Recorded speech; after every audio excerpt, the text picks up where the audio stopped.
Right hello and welcome to radio Zindagi on 1550 AM। मैं हूं आपके साथ में ईरा। शो लेके आए हैं the Shah Pirali law show. We are once again joined by attorney Shah Peerally, who is the founder, president and managing attorney of the Shah Peerally Law Group, which is headquartered right here in California in Newark. He is a member of the American Immigration Lawyers Association as well as the State Bar of California. He is a passionate advocate of human rights, civil rights, social action and social services, and he has a strong interest in and knowledge of the political and the legal system here in the US. He formed his law group to work on the causes that he feels most ardently about. The law group focuses on immigration law with an emphasis on employment-based immigration, and he helps his clients all over the US. Listeners, if you'd like to get in touch with attorney Shah Peerally and his team, you can call them up. Their offices are in Newark, here in California, San Francisco, and also Washington, D.C. So West Coast or East Coast, they would be able to help you. You could also log on to their website. Shah Peerally law firm's website is peerallylaw.com. That's right, peerallylaw.com. You can give them a call on 510-742-5887.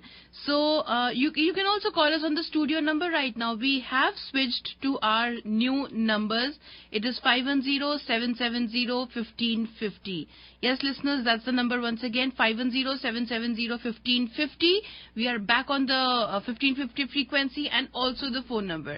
So you can call us on the studio number and ask one immigration-related question to Attorney Shah Peerally right away. So let's get started. Attorney Shah, welcome to the show. How are you? Thank you. Thank you so much for welcoming me. And of course, with all my knowledge of all this technical stuff, I'm kind of messing stuff. So I apologize if the sound doesn't come right, and I hope people can hear me properly. But we have some exciting news today to talk about, and we're going to talk about that. I actually made a video on this a couple of days ago, and it actually went viral because I now realize how important it is, so I'm going to talk about that. But of course, thank you so much, Ara, for always being here even so late and to be with us. And it's always a pleasure to have you hosting me for all those nice shows.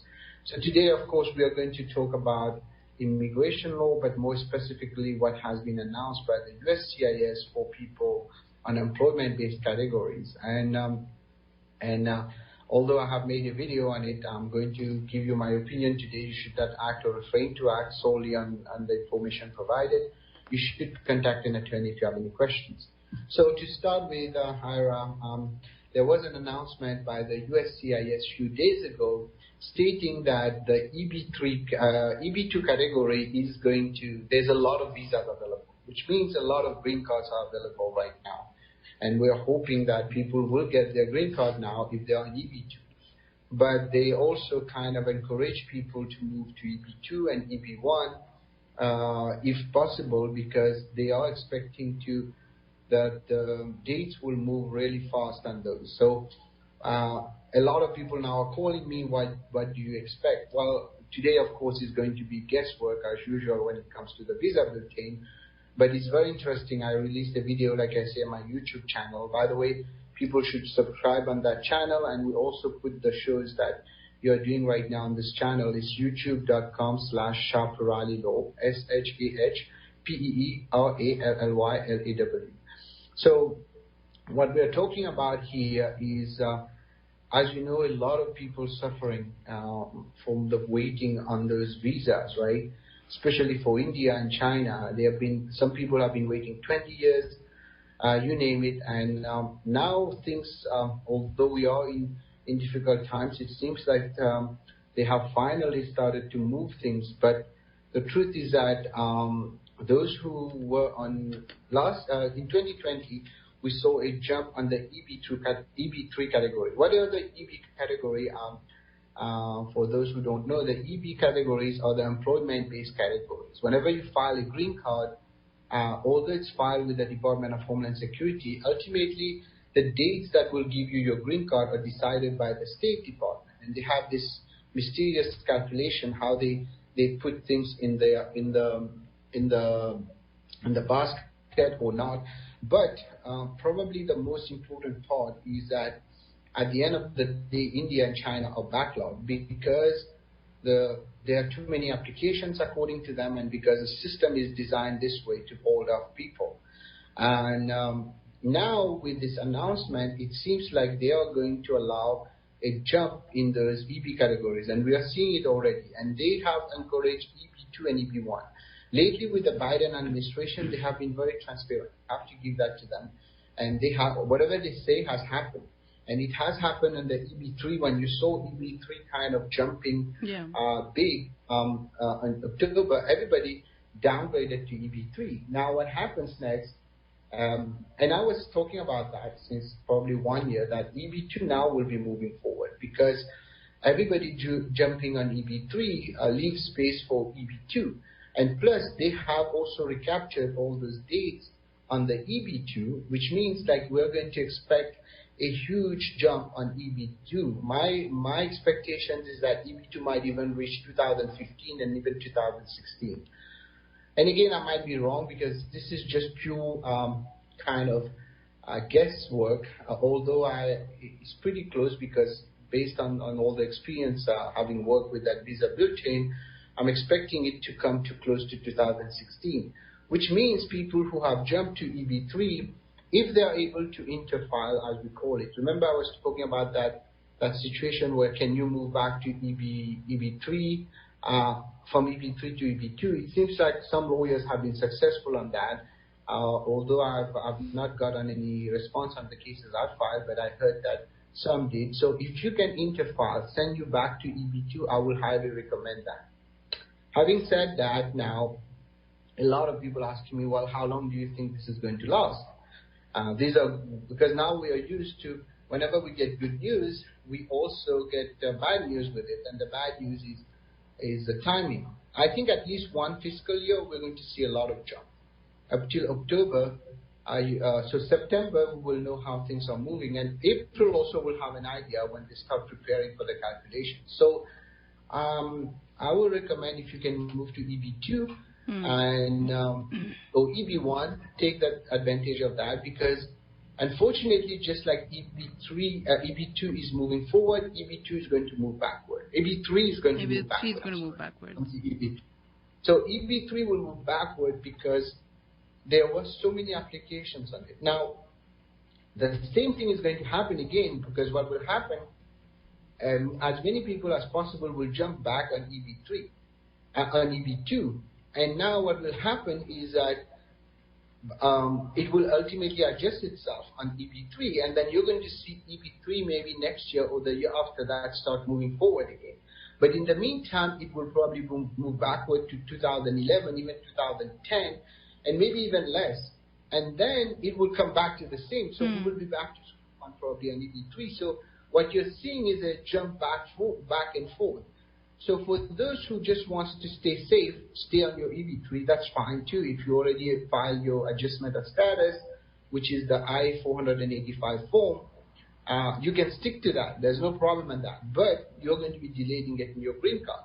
And as you know now, more and more how things are evolving in the world, we don't know how things are going to evolve in 3 years when there's a next government, if Biden will make it because his rating is not doing great right now. I don't know if he will get a second term. Now, the way I see things is that always take the bird in hand instead of the bird in the bush. And I think we have one caller. I'll take the caller as soon as you're ready. But I will highly recommend that you go ahead and you pretty much take advantage of the situation because after that, you might not see it again. Well, we might see it, but it will take a few years. Now, I think we have one caller, right, Ira? Yes, let me take the caller and then we'll continue. Go ahead, caller. We do. We have a caller. Let's speak to the caller and see what they'd like to ask you right over here. Hi, you're on air with Attorney Shah Peerally. Please go ahead. Hello? Can you hear me? Hello? Yeah, can you hear me? Yes, I can hear you. Please go ahead. Yes, I can hear you. Yeah. So as you were discussing about this new USCIS alert that came in like a couple of days ago regarding doing an interfile or upgrade from EB3 to EB2 if possible. So my question is like, so I did my downgrade from EB2 to EB3 back in October 2020, and my EB3 I-140 is approved, and my employer did an amendment to my original I-140. So what I understand from amendment is like my I-140 is now tied to EB3, and I'm not sure Yes. if my original EB2 I-140 is still valid or it's gone, or what happened to that.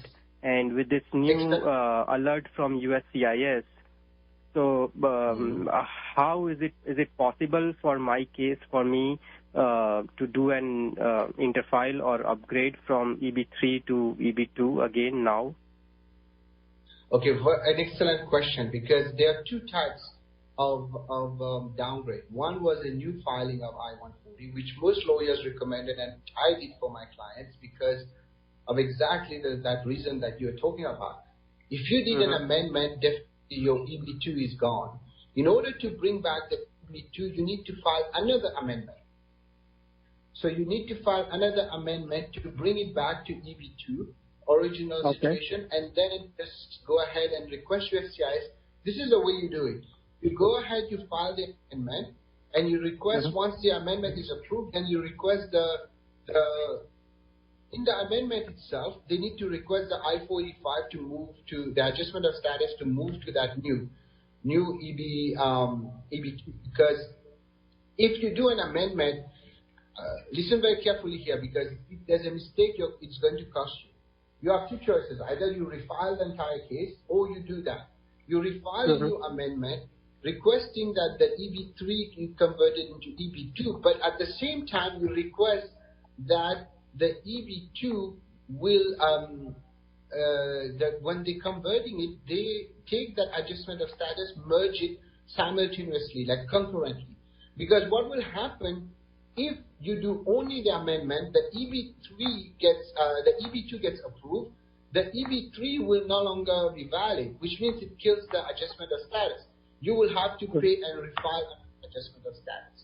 So your lawyer has to be very smart when you do it. I don't know if it will work, because it's just in theory it should work. Many of the things that you're seeing is all theory right now, and we have been able to do it. So we know in practice it works. I mean, for other stuff, but this one, the way you're going to do it, redo another amendment, request the adjustment of status to merge with it as soon as it's approved. Okay? I see. Okay. All right, sure. And Anna, one more thing is, and I recently received a letter from USCIS mentioning that they transferred my my I-485 case from Nebraska Service Center to National Benefits Center. And so wanted to check, like, if, I mean, is it because, so my priority date is September 2012, which will be current in EB2 starting February 1st. And recently they transferred my case, even though I'm now under EB3. So just wanted to check, like, is it like they are gonna like working on my on the case, or it's just their regular practice that they transfer the case from one office to another office? It's both. It's both, right? Sometimes it's regular practice when they're overwhelmed, they will transfer a case from one unit to another. And sometimes also what happens is that at the time when they were processing your case, the dates were current, right? So what happens is by the time it got adjusted on the system, the dates retrogress. And this is something very common because they don't work as fast. The processing time and the visa bulletin time most of the times don't match. So by the time they get things moving for you, you have the dates retrogress. So now the question is that even if you get an interview, by the way, just let me add this part because this is interesting, because even if you get an interview, they're not going to issue your green card. They will just do your interview. That's all. So at this point, you're not going to get a green card. And also a word of caution, if they issue a green card and your dates are not correct, you're supposed to inform them. I repeat that. Because many times they issue the green card when the dates are not correct. And what it does, it actually puts you in a situation where they issue the green card wrongfully, they will take it later. So take it back later. So be careful on that. Okay? Okay. All right, sure. Yeah, thanks. Thank you so much. If you need help, if you want a more detailed kind of approach on your case, give me a call, 510-742-5887. I can do a full consultation. Okay? Okay. All right. Great. Thanks. Thank you. Good luck to you. Good luck. Thank you. Thank you very much for calling in and speaking to us. We were getting another call that got dropped, but listener, if you are still there, if you would still like to ask Attorney Shah Peerally an immigration-related question, especially if it's about EB2 or EB3 today, you can call us, listeners, right now. The studio number is 510-770-1550. Listen again, pay attention. This number has changed. 510-770-1550. You can call us on this number and speak to Attorney Shah Peerally right now. Or if you'd like to make an appointment with his office, you can call his office number 510-742-5887, and the website is peerallylaw.com. That's PEERALLYLAW.com. peerallylaw.com. Yes, Attorney Shah. Yes, so that caller brought a very, very interesting situation that we are facing because many people file an amendment. Most people didn't, by the way. If we file the I-140, which was the easiest way, which means kind of based on the logic of many lawyers now at this point, and I don't want to subscribe to it 100%, but I think they're right. I'll say 99% they're right. Is that your EB2 stays alive. But during an amendment, no, it doesn't, because you're amending it, right? Amendment is changing, right? So be careful in that part. What you need to do, you will need to re-amend that. Now, another situation we're seeing, which is interesting, a lot of people, what they did, they filed a downgrade under EB3, and since after 6 months, under AC21, they moved the entire case to Company B. For example, they filed the case under Company A, and since AC21 104C, I think the section allows you to move the case to a second company, they now are facing another issue. If they want to interfile, can they interfile? The answer is no, they cannot, because they can only interfile if Company A agrees to do that. And if you let them, there's a big chance they won't agree. Because remember, an I-140 belongs to the company, not to you. Adjustment of status belongs to you, but not the I-140. So if you downgrade it, and then you move to another company, and now you want to use that EB2, unless you go back to Company A and ask them to do that for you, you won't be able to do it. And that's another issue we are facing, because everybody got pumped up and they moved because they got in better offers. And we know right now the market is actually hard. People don't know. There is a shortage of labor, right? It's big time. In fact, there are weird things happening on the market right now. Yesterday they say only in the Bay Area, only in the California, almost 1 million employees kind of just disappeared. They don't want to work. For whatever reason, I understand some of them, but some I don't. But the truth is that I think at this point, America has to amend those laws and make it easier for immigrants to come. We have so many people outside the world who want to work. And here we have people who doesn't want to work, and I understand them. They're American citizens. They want better jobs. So by bringing those immigrants, they will create more jobs, because every manual worker, for example, will require a support of IT, of administrative, right? So all those American workers can be pushed further in some kind of jobs if we allow, like Canada is doing, right? Canada has a system, as far as I understand. If they're short in certain area for 6 months, they'll just open that visa. And they will let people in on a work permit, and it goes pretty quick. Within 2-3 weeks, people are getting their papers, and they're coming to Canada. But unfortunately, many people don't want to go to Canada because it's cold, etc. But that's a different issue. But in America, I think we are going towards that. It all depends how the Republicans are going to behave next, and the Democrats too. Some of them are behaving like Republicans. So it's a very confusing time. Let's be honest now. And now what I was talking about is that part of the I-140 moving back and forth. It's very interesting because a lot of my clients who were close on the dates, I refused to do their downgrade. I told them I don't want to do it because you don't want to create another situation when your dates are EB2. And some of them are calling me, thanking me, because now their dates are correct. They just filed their adjustment of status there's a big chance they'll get their green card in the next 6 months. So sometimes you have to, like my uncle used to say, sometimes you have to give up on the diamond and take the coal, because the coal will end up becoming a diamond later. So it's something very much like that. So you need to think before you make any move. And a lot of people are going back and forth, dancing from one company to another, which is normal in a system like we have. But at the end of the day, you need to get a company that is very flexible working with you, because some people have very beautiful EB2s, but then they got terminated from that company. Now they have to start over again on the labor certification, which means ultimately they are talking about almost 1 year, 1.5 years to get to reach the I-140 level. So, and that's where I tell people, call me, let me do an individual consultation for you, because each case is different.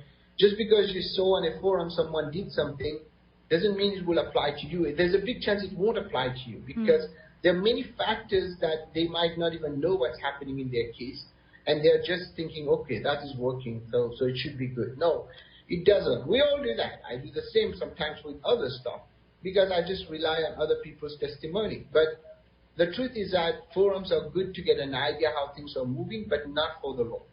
So be very, very careful on that, and I recommend people to call me, 510-742-5887, or call their lawyers and make sure they understand what is happening before they make a jump on this one and this one. Now, another interesting thing that they announced, and I have not really gotten this, I got this from like secondary information, but I am going to try to pull it soon and put a video on that. Like I said, subscribe to my YouTube channel. I should put it. And of course, listen to Radio Zindagi and we will update you. But since it takes 1 week for one show, so there might be things that happens in between. But we usually recap it at the end on the radio show. But you might miss on something good. Another thing that they are encouraging, they are going to encourage national interest waivers. What is a national interest waiver? Are for people who are of national interest. The great thing with national interest waivers, you don't need an employer to get it. We talk about this extensively in the past, so I'm not going to go into how it works, but they're going to ease on that. So if you're an entrepreneur, if you have certain qualifications, talk to us, and with the EB2 doing well, it is a backup. Like for example, the caller who called us, he might be qualified for a national interest waiver, and then we avoid all the headache of that new amendment, etc. In fact, I was thinking, sorry to interrupt, Attorney Shah, I was thinking that, since this is a different timing, we have probably different audience as well. There would be a lot of new listeners who are joining us. Why don't you give us a small brief about what is national interest waiver and how it works? Okay, so briefly, a national interest waiver in simple terms means you're so important to the United States that we need to keep you here. And how do we keep you here? We bypass the labor certification process and we bypass the employer. I repeat that. There's no labor certification on a national interest waiver, and there is no employer involved. You don't even need an employer. You can be unemployed, you can be a student, you can just file the national interest waiver, especially people born outside India, or they have a previous priority date, they can take advantage of that. I've done cases where people who are here on visitor visa, and we did a national interest waiver, we filed it, and since their dates were current, we filed the adjustment of status, and they could stay until they got their green card. So a national interest waiver there's no real standard for it. That's the great thing. There are only 2 case laws, and I'm not going to mention them because I don't remember them at the top of my head, but what it basically says is you are of extrinsic merit and you are of national interest. A national interest, and we call it a national interest waiver. The word waiver is waiving of the labor certification. That means we don't have to test the labor market. We don't care even there are millions like you, but if you are important, we will keep you here. And that's why people get confused. I don't have publications, I don't have this and that. No, it doesn't work like that. Yes, publication helps, awards helps, but what is more important is how important are you to the United States. One of the requirements at least is to qualify under the EB2, although there are ways to go around that, it gets the case more difficult. But so because it's an EB2 category, right? And national interest waiver is going to become big because A lot of people are needed, but no companies are really kind of willing to petition for them. So national trust waiver might be the best solution for them. And people who are born outside India have a better advantage here because, for example, they are on a student visa. While they are on a student visa, we can file this. They don't even have to wait for a job to support them. We file it, and it's pending. They get their EAD, and ultimately it takes like 1.5 years to get approved. But in the meantime, you get an EAD. You can work on it. So if you need help on that, give me a call, 510-742-5887. And of course, we have the EB1, which is another kind of category. EB1A especially, you don't need an employer either on that, but the requirements are a little bit more. We have to meet those 3 requirements, usually the salary, the membership and stuff like that, the publications make the case.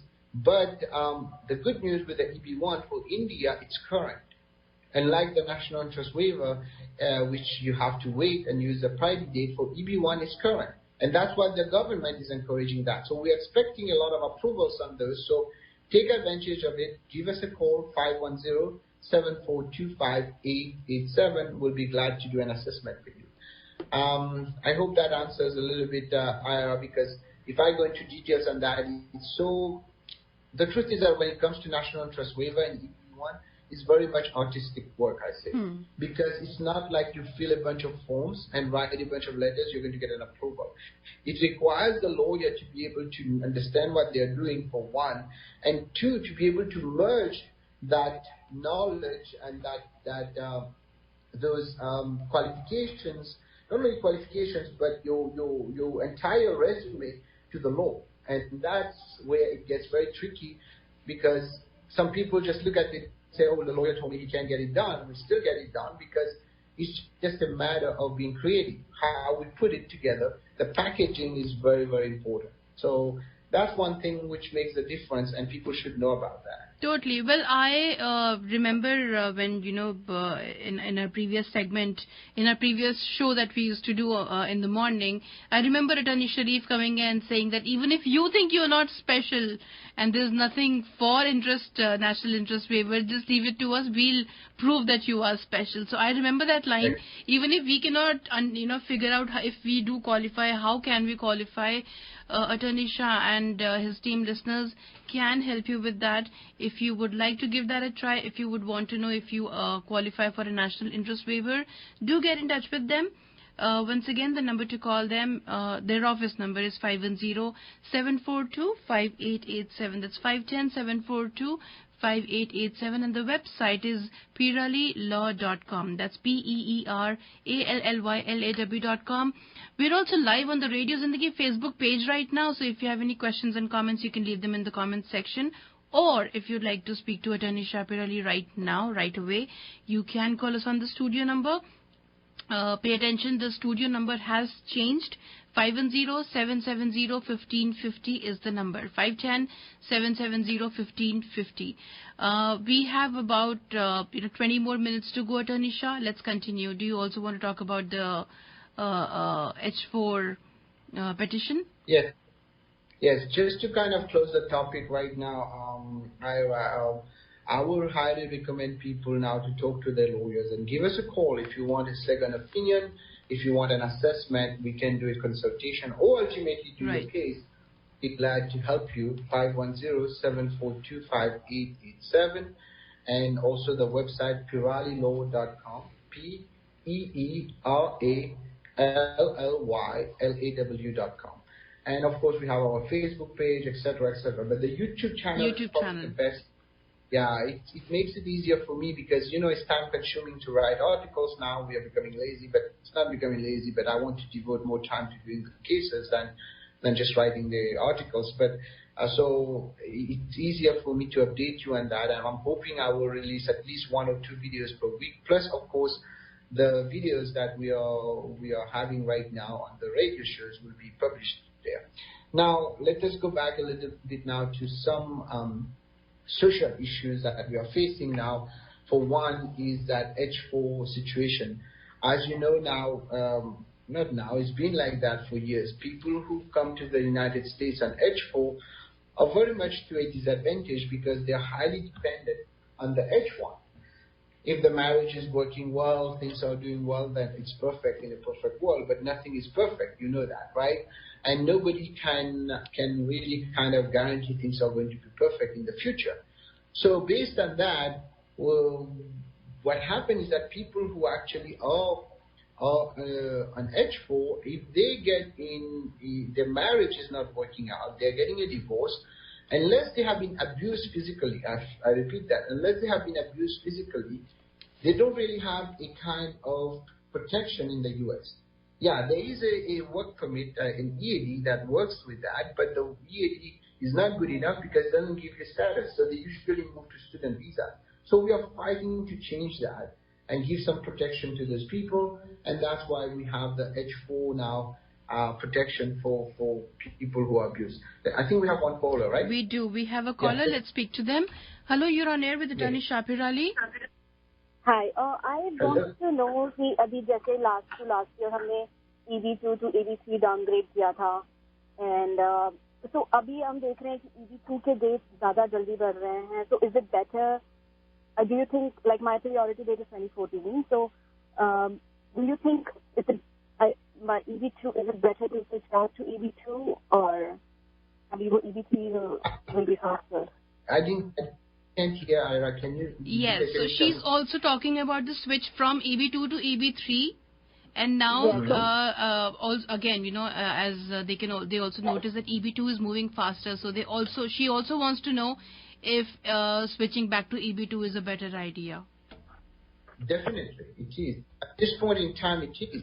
Especially if your dates are current, by the time it will go back to retrogression on EB2, it will be 1 year, 1.5 years probably, which means you are going to get your green card. So if your dates are close and getting current, I would highly recommend moving back to EB2. And that's what my video talked about in the a couple of days ago. So yes, I would recommend you check that video. It's on my YouTube channel, and the answer is yes, you should move to EB2. Now make sure that you are eligible to move to EB2, okay? Okay. Sounds good. So EB2 will move faster is what you think? Sorry. Oh yeah, definitely. Again, this is more guesswork, but at the end of the day, from what they are saying and from what we are seeing, yes, EB2 will move faster. In fact, EB3 will retrogress probably. All right. Well, I hope that answers your question. And if you have a follow-up question, definitely get in touch with Attorney Shah Peerally and his team on his office number to make an appointment for a detailed discussion. Call him on 510-742-5887. You can call them tomorrow morning and make an appointment.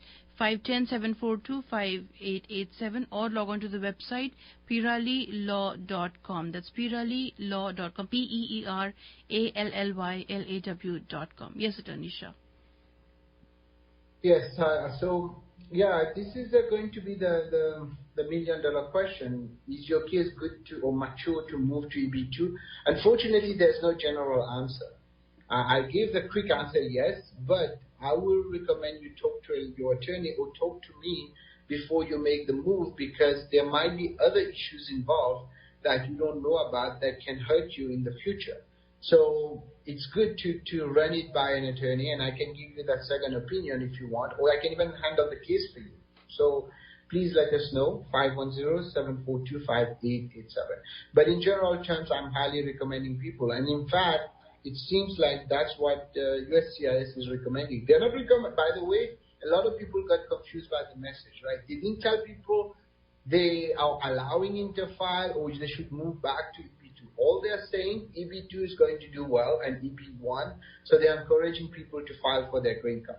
So that's an interesting thing. Maybe they're doing that because they need money, but whatever reason, it's happening. They're not going to lie. This is not really the Trump administration, so we are hoping they're not lying about that. Now, the little issue that people are having is, everybody's getting happy, but we're talking about still going to 2015, 2016. We're still 7-8 years behind for India. many people are happy because they came around that time. At least they're getting something. But at the end of the day, we are also seeing a huge backlog still there. So we don't know if this backlog will be removed. I don't think it will. But I think the best case scenario we're going to see probably going to maximum 2016 or even January 2017, which is kind of better compared to what we've seen in the past few years now. But the question is that what do you do next? And I recommend you talk to your lawyer or you talk to myself. We'll do a consultation. We'll assess if it is a good idea to move forward or not. So I hope that answers the caller. I'm really apologizing because I couldn't hear her properly. Thank you, Ira, for kind of transmitting the message. And also, again, like I said, we were talking about that and then we changed the topic. But feel free to reach out to us. And like I said, I will update the YouTube channel as much as possible. Please subscribe to it. Now, going back to the issue of the H4, because this is a social issue that we will have to tackle with, because a lot of people now, with all the things happening, a lot of people are getting divorced. Fortunately or unfortunately, that depends on which side you are on.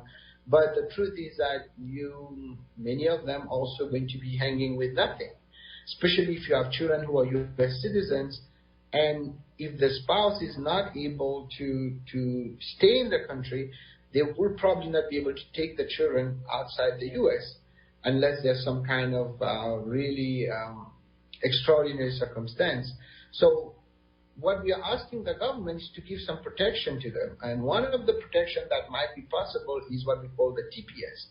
And the TPS is pretty much the temporary protected status. This is usually given to people who are from countries, war-torn countries, but who don't exactly have an asylum, but they are going to be affected. For example, if there's an earthquake, we have them for Nepal, and what it does, it protects you until there are some kind of changes. Most of the time, it allows you to stay for a longer time. The problem, it has its own drawbacks because some of them kind of not really give you a potential to change to other visas, etc. But at least it gives you a temporary protected status, so that for a mother or a father who's basically kind of struggling, they will at least be able to rebuild until they can be with their children and rebuild their lives, etc. So that's what we're fighting. And we have a petition online on change.org. And please sign up on the petition. It's on our change.org. You just type my name. And I think Ira also have it on her Facebook page. So please sign it and pass it to others to sign. Okay? Absolutely. So when you log on to change.org, you can type in Attorney Shah Peerally's name and you'll be able to find the petition. Or, like he said, you can also log on to my Facebook page. It's RJ Ira, and you'll be able to find it all right on top. It's been pinned. Please sign the petition, spread it as much as possible, spread the word about it. Even if you directly are not getting affected because of the H4 EAD or H4 visa rules and regulations, a lot of people get affected, and a lot of people who are even close to you might be getting affected. So this is the time where you can make a difference. And Attorney Shah's petition, it's Attorney Shah's petition, so I'm kind of I'm pretty hopeful about it, because I don't know, how many of you do know, but Attorney Shah Peerally has been a very prominent voice in bringing H4 EAD into action. So no pressure, Attorney Shah, but I do hope that this makes changes. This brings in a lot of positive change. Yes, we hope so, because unfortunately we are fighting so many demons right now, I should call it, or whatever, demons or natural calamities. We have the pandemic, and hopefully this year the pandemic will pan out and it will stay, but it won't be that bad like we have been going through. But now we have potential war coming, and that's taking pretty much all the attention. The Ukraine situation, Taiwan, and it seems like if this starts, we're talking about World War III. Yeah. Because this is not, we're talking about major players here, all superpowers, US versus Russia, US versus China. If that starts, like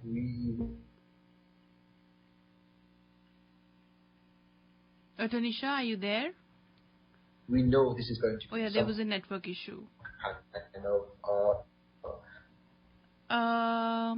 Well, I think it's stuck. I think there's some kind of network issue. Yeah, Not so- able to hear you very clearly. And we've lost you for now.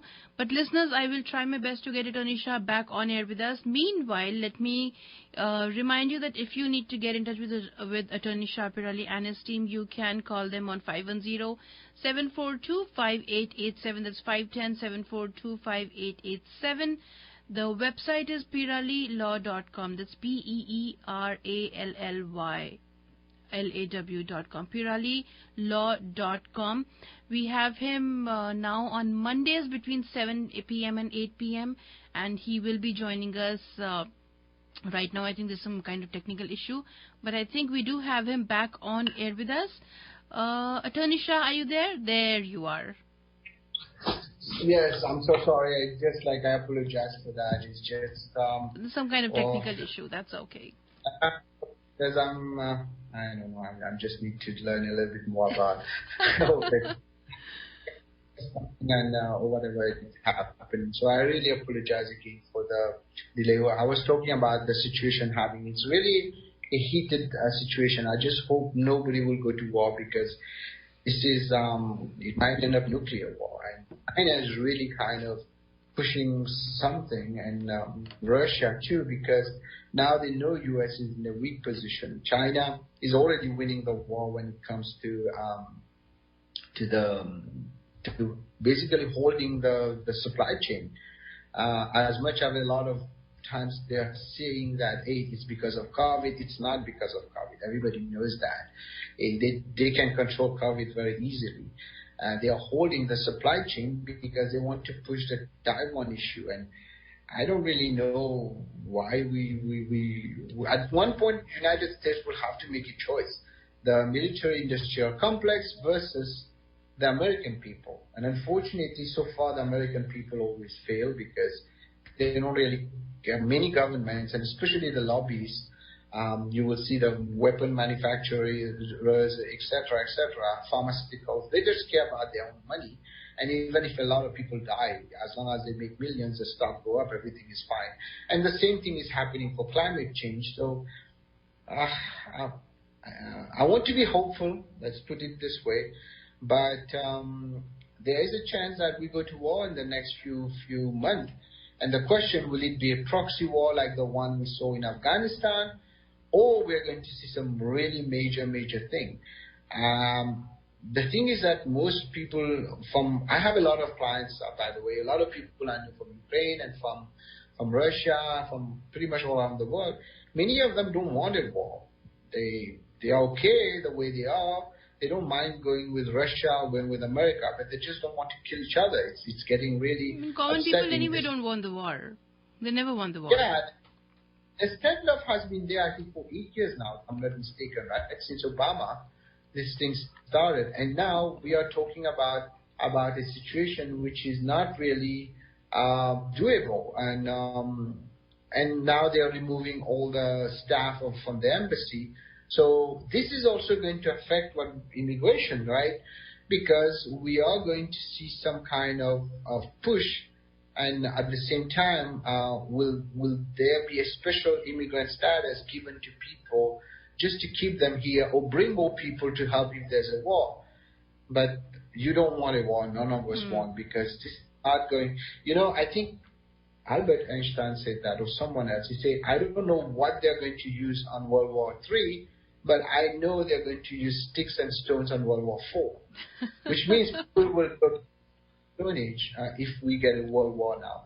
And it's already a war, to be honest. We have economic war, we have all the stuff, but we have been pampered. Let's be honest. We have been pampered in 30 years, getting everything so easy. And I was mentioning that last time in our show, that we got things so easy now.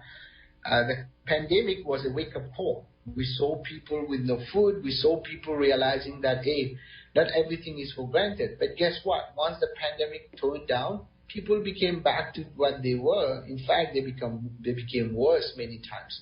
And we are seeing that in many countries where their governments are becoming more like fascist government, like pretty much imposing stuff on the people, saying it's COVID. As much as COVID is real, but the fascism that is going with it is worse, right? Personally, that's what I think. People are so focused on the vaccine and so focused on, oh, we're all going to die. No, you're not that. There's a lot of people dying, yes, but it's not like that.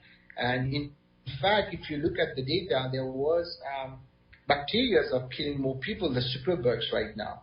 I think last year they killed 3.9 million people just in the US. The superbugs, they are resistant right now with the vaccine, and they are expecting more to come with the climate change.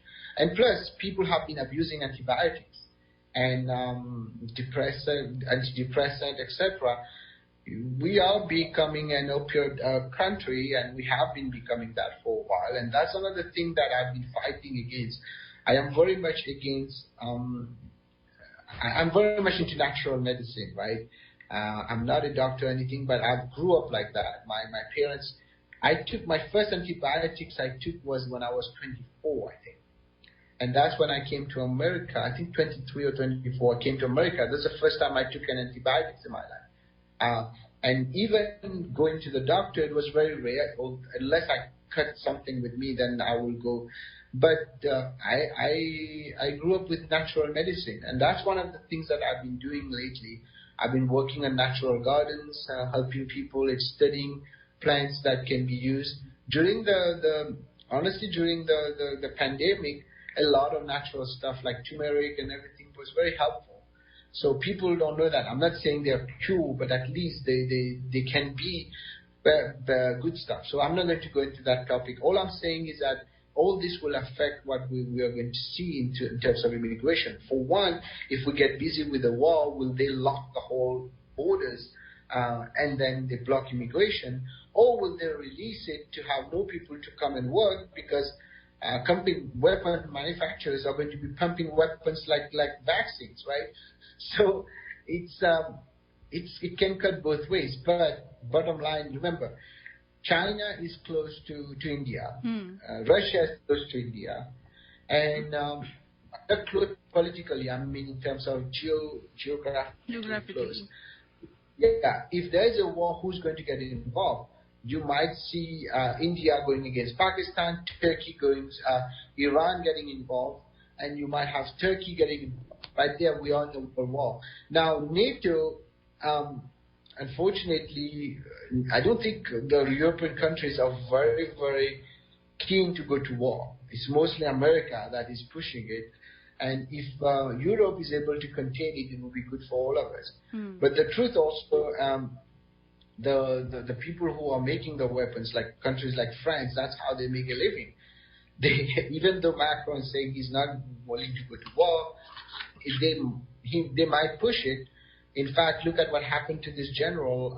He got kicked out of the German army, I think, for saying that, hey, we should talk to Russia and things like that. So people should look at things from different perspectives, right?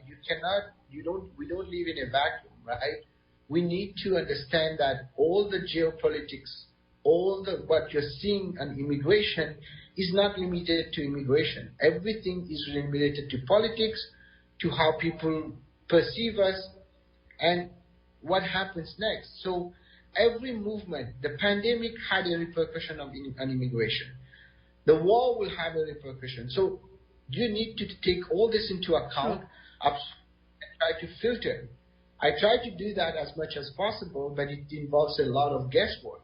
And that's why sometimes I tell people in advance, don't do this, because I see this happening, It's not like I'm a psychic or anything. It's just with experience and knowing how the system works, I can kind of deduce that, hey, this is going to happen, And luckily, so far, I've been pretty right. And when it comes to that war, I don't want to be right, to be honest. I don't want to see a war because it's not something that we want to see already. After 20 years, America went out of war. The first time back in 20 years that we are not at war with someone. And guess what? Now that Biden's rating is going down, I'm very afraid that there will be some kind of war. Now the question is, will it be a Cold War, more like economic war? I prefer that, but it also kills people. Economic war. If China closes the door to supplies, and if Russia closes the door to gas, a lot of people are going to die. They don't even have to do much. So True. I think we are almost done now. We are in the last minute of the show. Yes, a quick recap would be good. Recap today, we talk about the announcement by the USCIS encouraging people to file an EB2 and EB1. So I will recommend people to do that. And second, also national trust waivers, they are also recommending that. So if you need help, feel free to reach out, 510-742-5887. Please subscribe to our YouTube channel. I'm going to sound like a broken record, but it's very helpful. Thank you, Ira. Thank you, everybody. Today is my opinion. You should not act or refrain to act solely on the information provided. You should contact an attorney if you have any questions. Good luck. Take care. Bye-bye. We'll be back next week. Thank you, Attorney Shah. Thank you very much for being here with us, and thank you, listeners, for tuning in. Remember, you can call Attorney Shah Peerally on his number 510-742-5887. That's 510-742-5887. And Attorney Shah will be with us again next week, same time, same place, यानी कि Monday को शाम को 7 से 8 बजे के बीच में. Now he joins us to talk about immigration and how